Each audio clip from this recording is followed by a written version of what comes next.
Kongres Mlade Slovenije je največji in najpomembnejši dogodek podmladka v celotnem letu. Letošnjega kongresa, ki je bil tokrat volilne narave in je potekal pod geslom Obvezna smer desno, se je udeležilo preko 100 mladih iz vseh slovenskih regij, ki so na kongresu sprejeli vrsto programskih resolucij in na ta način prispevali svoj delež tudi k vsebini Mlade Slovenije. Na kongresu je bilo izvoljeno tudi novo vodstvo podmladka ter seveda tudi ostali organi Mlade Slovenije, in sicer izvršilni odbor Mlade Slovenije, častno razsodišče in nadzorni odbor. Mlada Slovenija podmladek Nove Slovenije je na letošnjem kongresu pod geslom Obvezna smer desno spregovorila o temu, da Slovenija mora nujno spremeniti smer, vkolikor želi napredovati in se razvijati. V Mladi Sloveniji se zavedamo, da je trenutna politična situacija v Sloveniji ni nič kaj rožnata. Z geslom Obvezna smer desno smo želeli mladi opozoriti, da Slovenija potrebuje politične spremembe. Slovenija mora spremeniti smer, nujno mora spremeniti smer, vkolikor želi napredovati in se razvijati kot moderna evropska država. Trenutna politična oblast, levica, ni sposobna upravljati Slovenijo, to dnevno dokazuje. Tega se v Mladi Sloveniji nadvse zavedamo, zato menimo, da morajo biti čim prej predčasne volitve in na njih mora zmagati desnica in s tem tudi Nova Slovenija. Prepričani smo, da lahko slovenska desnica in s tem Nova Slovenija upravlja bolje z Republiko Slovenijo in jo pripelje ven iz finančne in gospodarske krize. Kot že rečeno, najpomembnejša resolucija oziroma programski dokument je bil nosilni programski dokument z naslovom Obvezna smer desno. Potem smo sprejeli tudi programski dokument oziroma resolucijo z naslovom Narodna zavest Slovencev. V Mladi Sloveniji podmladku Nove Slovenije se zavedamo, da je Slovenija ta trenutek na zelo nizki ravni, kar se narodne zavesti in domoljubja tiče. Zaradi tega smo ta programski dokument tudi sprejeli in v njega opredelili, da mora šolski sistem hrepeneti k temu, da bo v šolah več domoljubja in več narodne zavesti. Slovensko mladino je treba vzgajati v domoljubljo mladino. Prav tako menimo, da mora biti na vseh institucijah ter na vrtcih, osnovnih šolah, univerzah in tako naprej razobešene slovenske zastave v ponos in čast naši republiki. Potem smo sprejeli tudi programski dokument z naslovom Nova Slovenija na pravi poti. S tem smo želeli slovensko javnost opozoriti in opomniti, da Nova Slovenija trka na vrata Državnega zbora. Mladi imamo pri temu veliko zaslug in prepričani smo, da bo Nova Slovenija na naslednjih državnozborskih volitvah na široko z 10% odprla vrata Državnega zbora Republike Slovenije.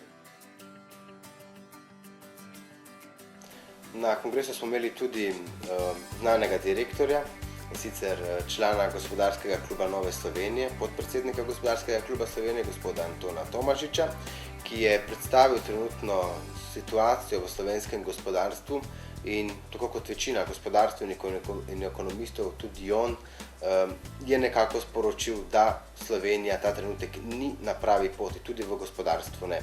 In podmladek Nove Slovenije je zaradi tega tudi z področja gospodarstva in ekonomije sprejel programski dokument in nekako naložil slovenski vladi, da začne bolje upravljati z slovenskim gospodarstvom. Mlada Slovenija je najaktivnejši politični podmladek v Sloveniji, največji in najboljši politični podmladek. Smo podmladek Nove Slovenije in naš osnovni cilj je, da Nova Slovenija ob državnozborskih volitvah pride nazaj v Državni zbor Republike Slovenije. Mladi, združeni v Novi Sloveniji, bomo zato naredili vse, da pridemo nazaj tja, kamor spadamo, v Državni zbor. In vsi naši projekti, vse naše izjave, vse naše novinarske konference bodo bile narejene prav za to. Gre za našo stranko in s tem povezano tudi za Slovenijo, kajti Slovenija potrebuje Novo Slovenijo, potrebuje krščansko demokracijo. Seveda naredili bomo tudi vrsto drugih projektov za slovensko mladino, ki smo jih izpeljali že v preteklosti in jih bomo tudi v naslednjih 2 letih. je seveda Mlada Slovenija nikoli ne pozabi na poletne mesece. In to v svoji 10-letni zgodovini je soznane aktivnosti pod naslovom Poletje z Mlado Slovenijo. Dejansko gre za druženje, gre za zabavo. Mladi z Mlado Slovenijo v poletnih mesecih nedvomno uživajo in tako bo tudi letos. Najprej bomo ob tednu praznovanja Dneva slovenske državnosti po vseh slovenskih trgih, mestih, vaseh delili slovenske zastave v časten spomin 20. obletnici osamosvojitve Slovenije. To gre za domoljubni dogodek, s katerim želi Mlada Slovenija, podmladek Nove Slovenije, opozoriti državljanke in državljane na osamosvojitev Slovenije, največji, najveličastnejši dogodek v zgodovini. Potem pripravljamo tradicionalno odbojko na mivki tretjo soboto v mesecu juliju. Odbojka na mivki se bo tradicionalno odvijala v Strunjanu. Kasneje seveda po turnirju sledi nepozabna zabava, ki je tradicionalno na Ladici.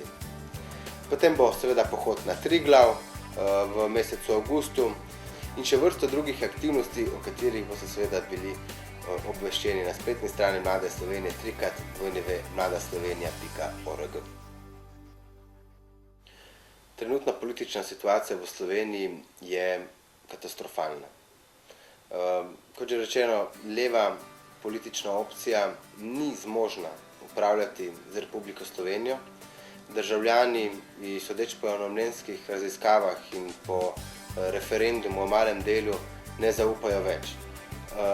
Prihaja do absurda, ko dejansko sprejemajo zakone neka koalicija, ki nima niti 20% podpore med državljani Republike Slovenije.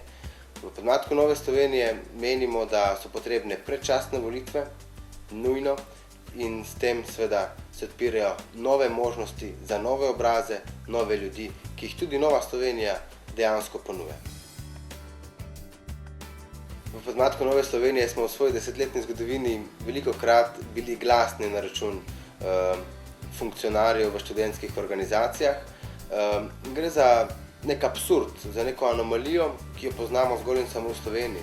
Študentski funkcionarji si delijo bajne vsote denarja, popolnoma pa pozabijo na svoje prvotno poslanstvo, na študente.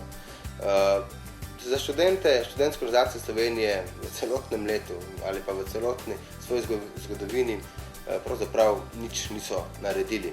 In menimo, da so na tem področju nujno potrebne spremembe. Da, zelo boli dejstvo, da direktor študentske organizacije Univerze v Ljubljani pričakuje plačo 5800 evrov bruto. Niti en poslanec državnega zbora nima tako visoke plače. Dejansko se je ta direktor postavil ob bok predsedniku republike in predsedniku vlade. To je sramota za študentsko organiziranje v Sloveniji in v Mladi Sloveniji, podmladku Nove Slovenije, bomo v zelo kratkem predlagali tudi rešitve, da do tega ne bo več v bodoče prihajalo. To delo ni težko, kolikor ga delaš z veseljem. Osebno mi je delo kot tiskovnemu predstavniku všeč, kajti to delo z mediji, z novinarji in tako naprej je nekaj posebnega, ne? Vsaka beseda se zapiše, vsaka beseda, ki se izgovori, je pomembna in me dejansko to delo veseli. In tudi na ta način, kot sem tiskovni predstavnik Nove Slovenije, sem vesel, da lahko pomagam Novi Sloveniji k temu, da se bo približala Državnemu zboru Republike Slovenije. Hvala tudi vam.